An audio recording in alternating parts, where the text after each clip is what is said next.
Hello everyone, this is Ryan from Heavyocity, here to walk you through a little demo I made using our brand new instrument Gravity Pack 5 Scoring Guitars 2. Scoring Guitars 2 is a sequel of sorts to Gravity Pack 3 Scoring Guitars, but it contains completely new and unique content.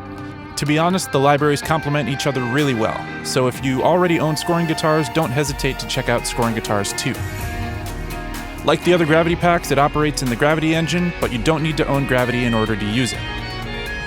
Since we already have several other videos covering all the content in the instrument, let's just get right into listening to it. Here's my demo. I'm calling it The Boogeyman Cometh.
Now, normally I'd prefer a longer fade out, but there's only so much time in the day. So, let's get into it and start taking a look at what's going on with the Rhythmic pedals here.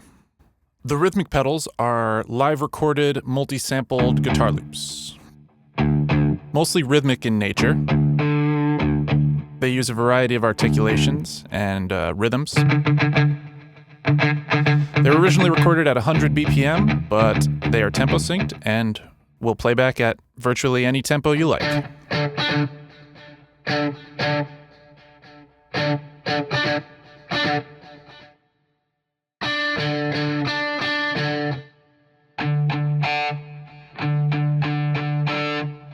So this pedal menu has all of the pedals, and you can sample them here. And then when you find one that you like, you can dig into the single pedals that are broken out into individual presets.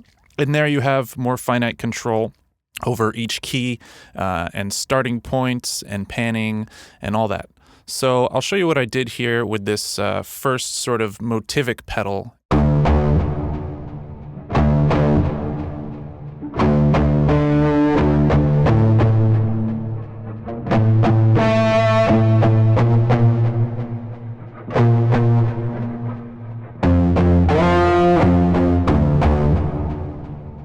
So first thing you might notice is that I'm using what's called the dry version. A lot of these, all of them I should say, have a little bit of delay and reverb baked into the sample. It's just part of the signal chain that we recorded with originally. But if you're interested in having the dry version without that delay and reverb, you can open up, there are dry versions of every pedal preset, and they're marked as dry, so you can open those up. I used the dry version here because I knew I was going to be adding some distortion and some other effects, and I just wanted to have more control over the core of the sound, so to speak. So let's just take off these effects real quick. So the drive pedals obviously don't sound quite as good or full right out of the box, but we're going to work on that a little. Start with a low pass filter. The link is on to show you that it's applying to every key.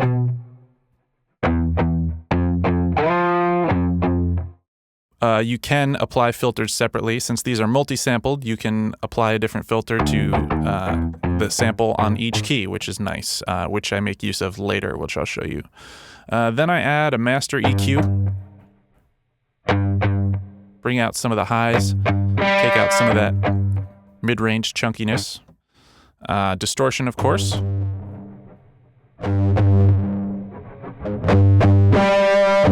And some delay.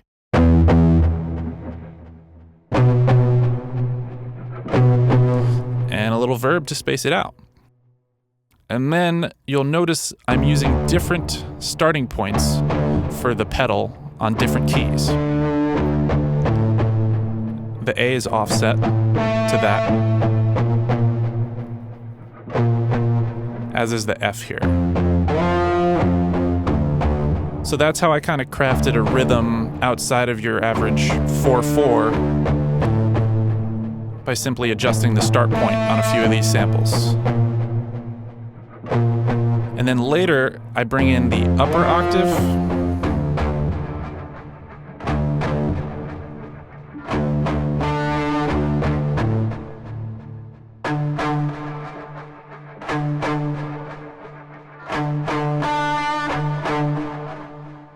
That is scooped at the bottom so it doesn't interfere with the lower octave that is still going on.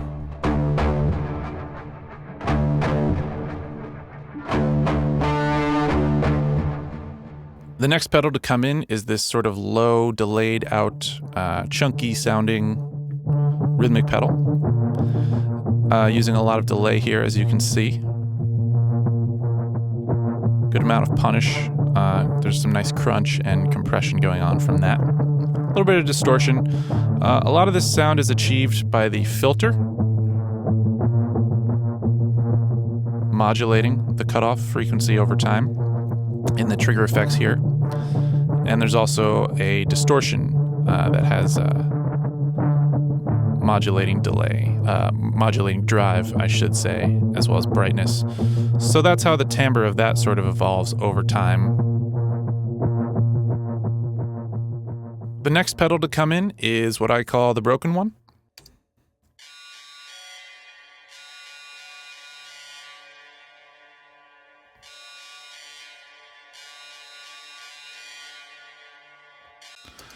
So that one's obviously heavily affected. I'm using a deep bit crush on the lo-fi, using the lo-fi unit here, as well as a filter. Lots of punish, and some EQ and a low-pass filter on that as well.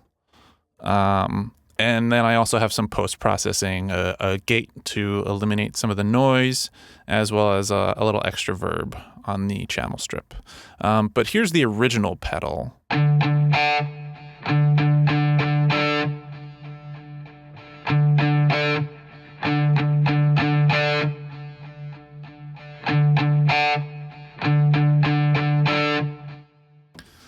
So what I've done is sort of distort it so deeply that it's barely even tonal anymore.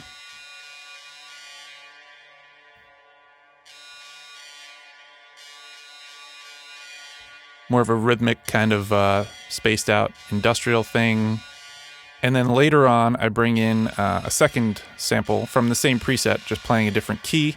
And that one is panned hard right, so you get this stereo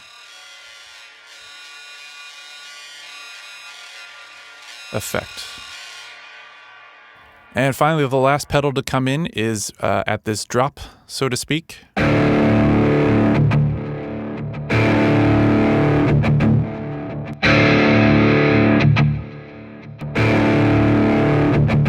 Using that master distortion. So I'm actually playing that at double time. What I did is I turned off the external sync in Contact here, and then changed the tempo to double time. So basically it is playing back at double the speed.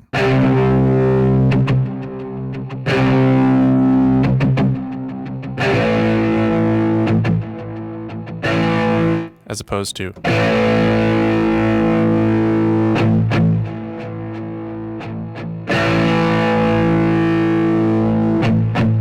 Which just goes to show that these samples time stretch really well. They are definitely usable in a wide range of tempos. Let me just solo the pedals now and show you everything that's happening just from those.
So those all layer together rather nicely to create some real nice rhythmic activity.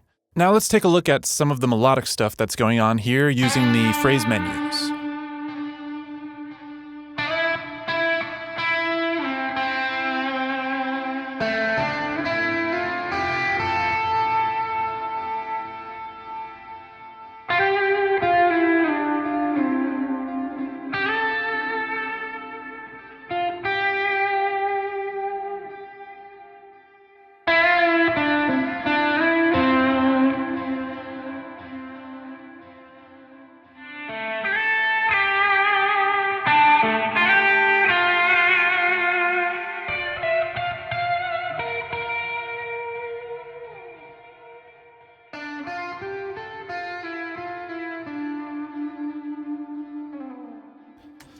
So one thing I really love about these menus is that you have control over every single sample and you have a lot of it. You have a filter, you have an EQ for each sample, as well as a master EQ for the preset.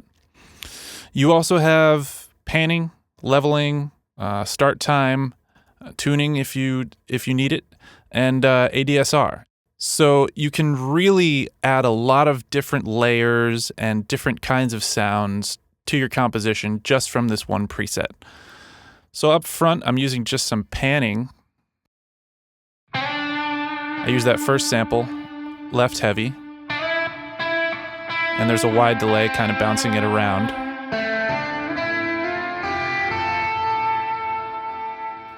So those are sort of up front, and then later on, stuff that's layered in gets a filter.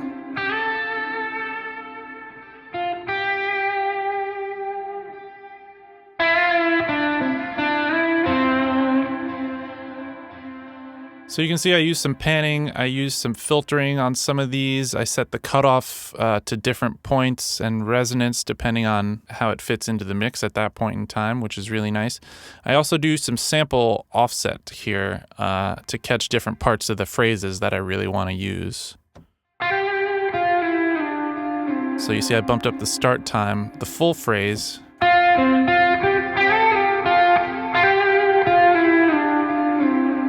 Is just a little complex for my liking, so I'm just going to grab that last part. And then later on, I do the same thing with this sample.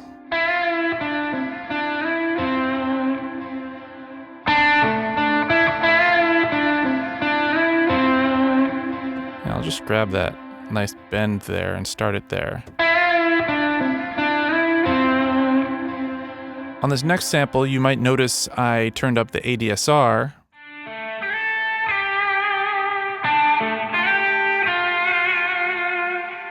So it doesn't interfere with the other phrase menu going on, which is a little more distorted and lead-like. So that sort of fades in nicely.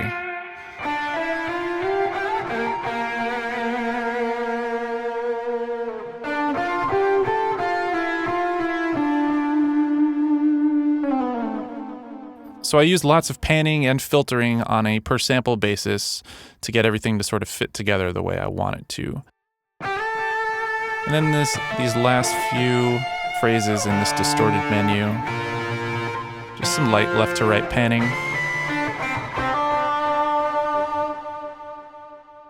Now let's take a look at what the pulse menus are doing here. We've got this harmonic pulse, panned slightly left. We've got this lower chunky pulse, panned right.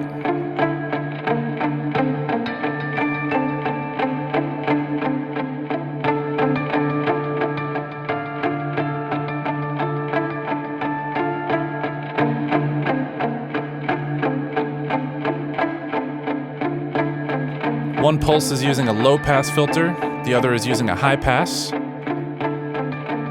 And at the risk of repeating myself, I just find it highly valuable to be able to pan and filter all these separately to enable them to blend together very easily.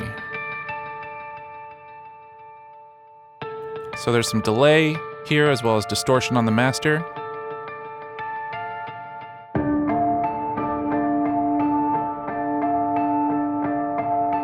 And then this outro lick is using a master low-pass filter, some distortion, as well as some delay, and it's rather verbed out. It's a combination of two samples, both harmonic pulses, one pan slightly right, and one pan slightly to the left. And they come together to form this nice outro.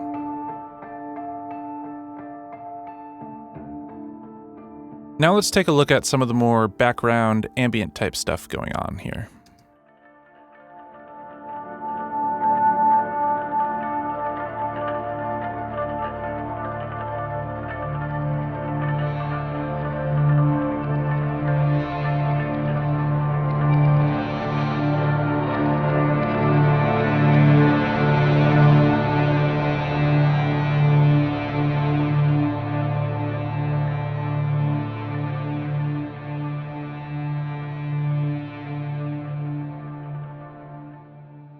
So there's a lot of layers to that. I'll just show you a few of them. This is the reversed pulse menu.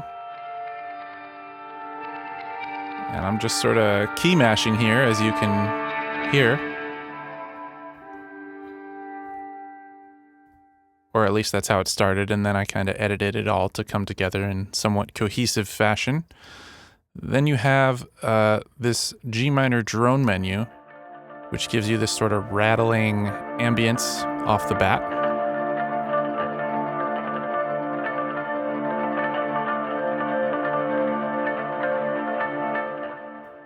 Then there's another drone and ambience menu that is tuned down an octave. That's right here.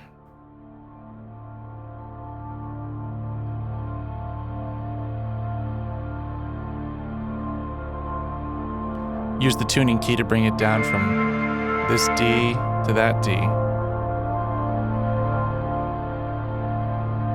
Gives it a nice spaced out, kind of stretched, mellow kind of sound. And then there's this distorted drone with some panning automation.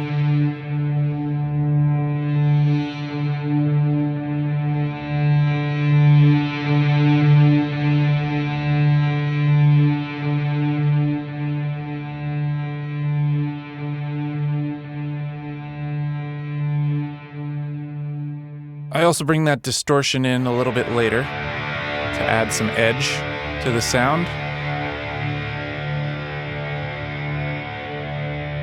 And I also layer in a filtered out chordal ambience.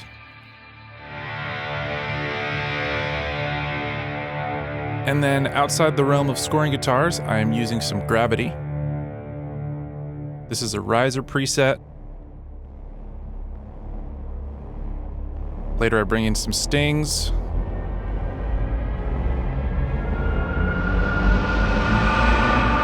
A synth pad.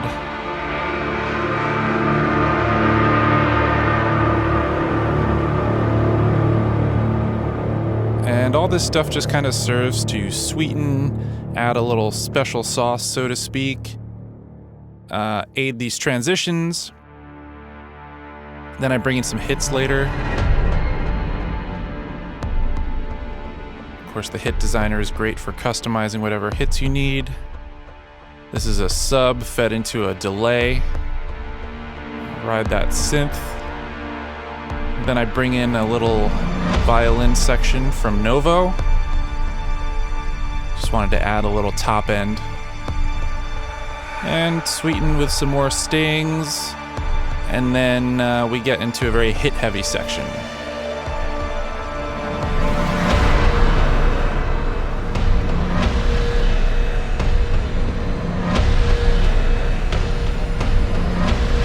And another riser, of course.